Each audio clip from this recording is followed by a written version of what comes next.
Hello and welcome back to HRD Live at the HRD Summit UK 2020, where I'm now joined by the legendary Margaret Heffernan. Margaret, thank you for joining us on HRD Live. My pleasure. So you're fresh straight off the keynote stage. How was it up there? It was great. I mean, it's a really warm bunch of people. Yeah? It's a great subject, so it absolutely spoke to the stuff I care about. Fantastic. So speaking of what you care about, what were you sharing with everybody up there? I was really looking at two issues which I think are very top of mind at the moment. The first is around creativity and innovation. What does that actually mean? And the second was around teamwork and the collective intelligence of teams. What makes some teams better than the other, and what do you need to do in a team and what do you need not to do in a team?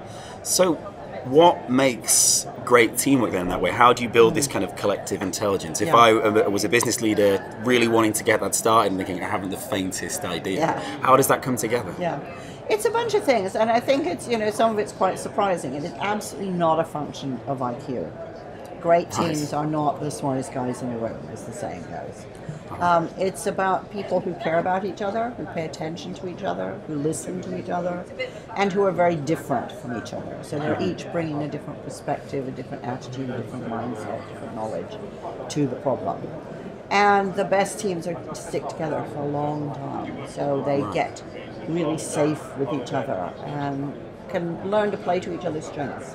So speaking of care then, and that relationship you're talking about, whose responsibility is that? Where does that fall within the business to try and engender that and create that?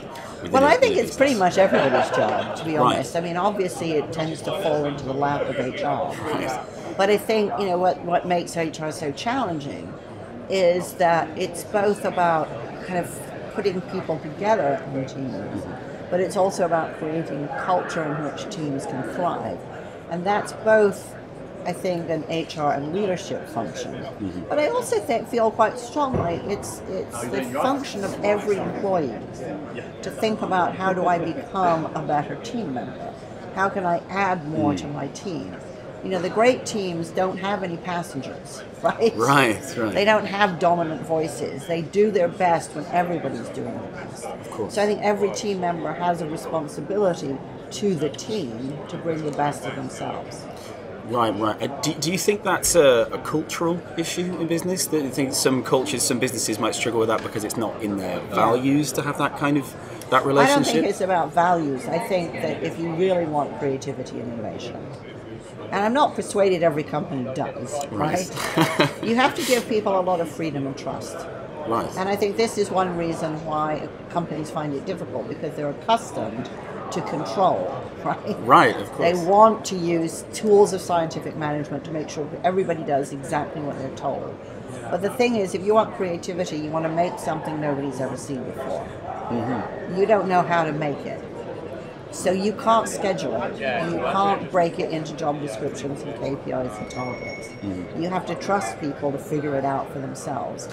And I think a lot of organizations find giving people the freedom they need to be creative too challenging. They're too afraid of the risk. They're too afraid of losing control.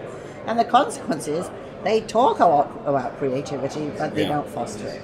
Because I think you kind of want to engender one mindset in everyone within the business, right? Like if everyone thinks the same way, then surely we'll be successful. If everybody thinks the same way, you only need one of them.